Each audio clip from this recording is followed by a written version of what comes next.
Hej och välkomna!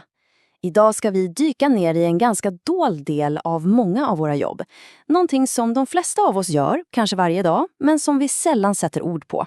Det kallas emotionellt arbete och det handlar om precis det, att hantera känslor. Inte bara våra egna, utan även andras.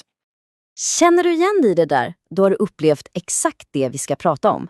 Just den där ansträngningen, du vet, när man måste spela en roll och visa en känsla som absolut inte stämmer med hur det känns på insidan. Det visar sig att den här upplevelsen, den har inte bara ett namn, utan den har också en otroligt djup inverkan på våra liv på jobbet. Grejen är den att vi har rört oss från en ekonomi där vi främst tillverkade saker till en där vi producerar tjänster och upplevelser. Och i den här nya ekonomin, då säljer du inte bara din kunskap eller din tid. Nej, du säljer också din förmåga att visa rätt känslor. Ditt leende, din empati, ditt tålamod. Allt det där har plötsligt fått ett värde på marknaden. Okej, så låt oss dyka ner i det här på riktigt. För att fatta varför våra känslor har blivit en sån här handelsvara, då måste vi först förstå en mycket större trend i samhället.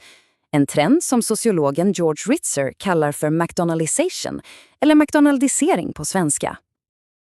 Alltså Ritzer menar att principerna från snabbmatsrestaurangen har spridit sig till nästan alla delar av vårt samhälle. Allting ska vara effektivt, förutsägbart, mätbart och kontrollerat. Tänk dig en Big Mac. Den smakar ju likadant oavsett om du är i Kiruna eller i New York. Just den logiken, den används nu på allt från sjukvård till socialt arbete, där mänsklig variation liksom byts ut mot standardiserade processer. Och det här, det blir riktigt intressant. För vad händer när man standardiserar tjänster? Jo, man börjar standardisera de mänskliga mötena också. Leendet du får i kassan är ju sällan spontant. Det är en del av ett manus, en del av företagets strategi för sitt varumärke. Och det här leder oss rakt in i kärnan av dagens genomgång, själva begreppet emotionellt arbete. Det myntades av sociologen Arlie Hochschild. Ja, sociologen Arlie Hochschild var faktiskt en av de första som verkligen började gräva i det här.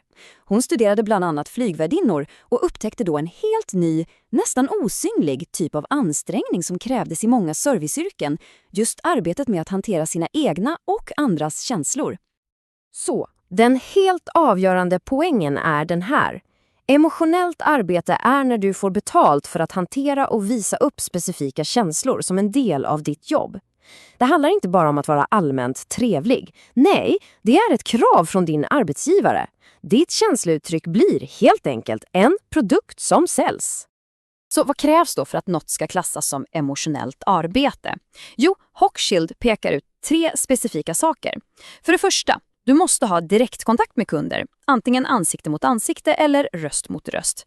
För det andra, syftet med ditt agerande är att påverka kundens känslor, få dem att känna sig trygga, glada eller väl omhändertagna. Och för det tredje, och det här är själva nyckeln, det är arbetsgivaren som styr vilka känslor du ska visa.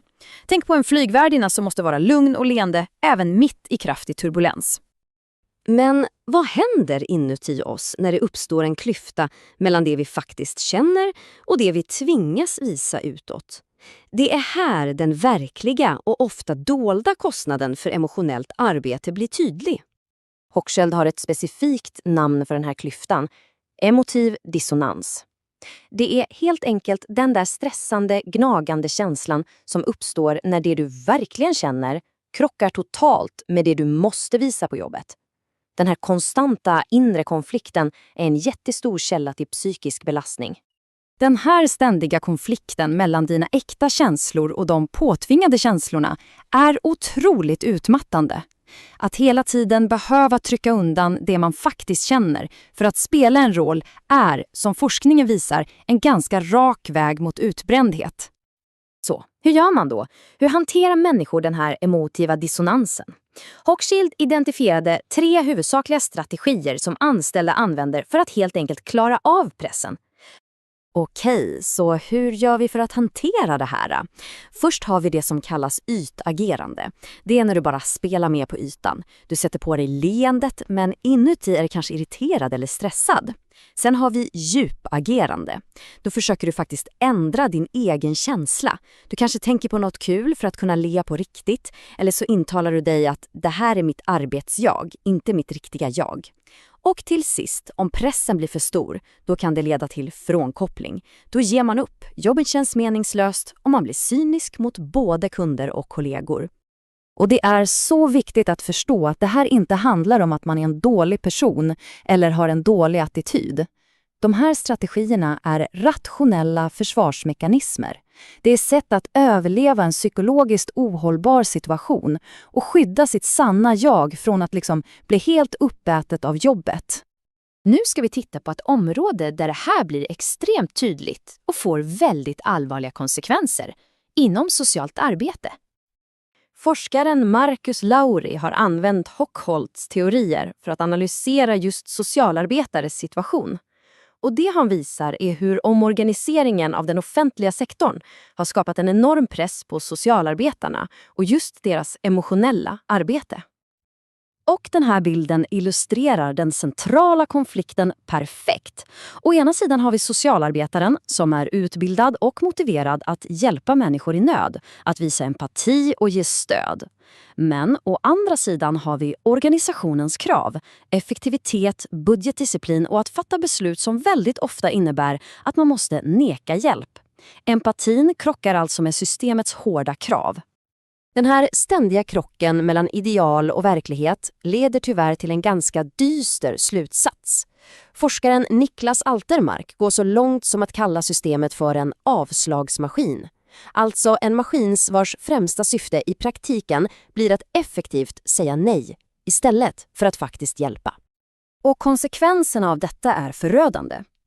För att överhuvudtaget orka säga nej till en desperat människa tvingas socialarbetaren att distansera sig känslomässigt, att börja se klienten som ett ärende istället för en person. Empatin, som ju borde vara själva kärnan i yrket, blir istället en belastning, en känsla som måste tryckas undan. Okej, låt oss zooma ut lite och knyta ihop säcken. Vad har vi egentligen pratat om? Så, vad har vi sett?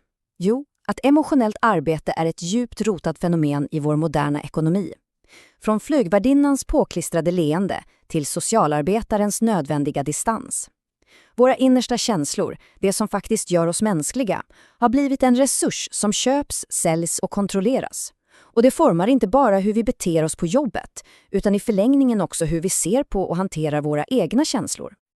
Och det här lämnar oss med en sista, ganska tung fråga att fundera över. Vad är priset vi betalar? Som individer och som samhälle. När gränsen mellan vårt autentiska jag och den professionella masken vi bär på jobbet suddas ut mer och mer. Det är verkligen något att tänka på nästa gång du känner att du måste le på jobbet. Tack för att du har lyssnat.